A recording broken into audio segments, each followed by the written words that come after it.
Hello बच्चों, चलिए प्रश्न को पढ़ते हैं। इसमें लिखा किसी संधारित्र की धारिता जो है वो किन किन तथ्यों पर निर्भर करती है। तो चलिए बच्चों, सबसे पहले इस प्रश्न की मूल अवधारणा देख लेते हैं। तो बच्चों, जो हमारा संधारित्र होता है उसका उपयोग बच्चों वैद्युत ऊर्जा जो होती है उसके भंडारण के लिए किया जाता है, अर्थात आवेश के भंडारण के लिए किया जाता है बच्चों। तो कोई भी संधारित्र है उसमें बच्चों दो सतहें होती हैं, दो सतह विपरीत आवेशित सतह होती है बच्चों। जैसे यहाँ पे देख लें, ये हमारा एक सतह जैसे धनावेशित हो गया तथा दूसरा सतह जो है वो ऋणावेशित हो गया बच्चों, इस प्रकार से।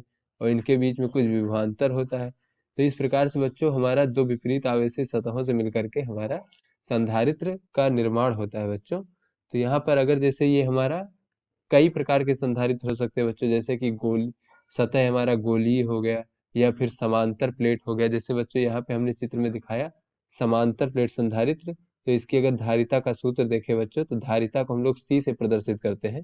तो अगर ये हमारा निर्वात में रखा हुआ है बच्चों, ये हमारा निर्वात में रखा हुआ है हमारा संधारित्र, प्लेटों के बीच में निर्वात है, तो ये होगा बच्चों ε0 A भागे D।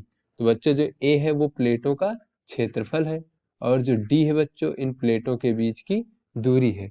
तो चलिए बच्चों अपने प्रश्न को समझते हैं। तो इसमें कहा गया है कि जो हमारी धारिता है संधारित्र की वो किन किन तथ्यों पर निर्भर करती है।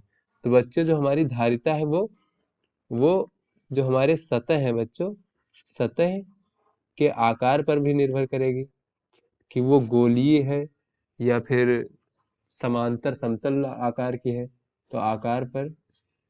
दूसरा बच्चों अगर हम देख लें, जैसे समांतर प्लेट की संधारिता का सूत्र है इस प्रकार से, तो यहाँ से दिख रहा है जो हमारी धारिता है बच्चों वो उसके क्षेत्रफल पर निर्भर करता है और क्षेत्रफल के अनुक्रमानुपाती होता है।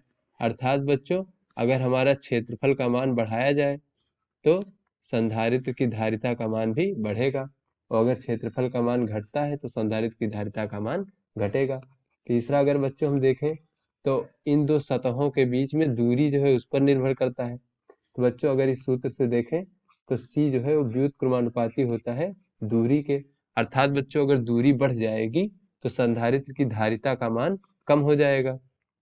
यहाँ से लिख सकते हैं, अगर हम यहाँ पे दूरी D देखें बच्चों, दूरी बढ़ा दे तो हमारी धारिता का मान कम हो जाएगा। इसी प्रकार दूरी कम करने पर धारिता का मान बढ़ जाएगा। अगला बच्चों अगर हम देख ले तो इन दोनों सतहों के बीच के माध्यम पर निर्भर करता है।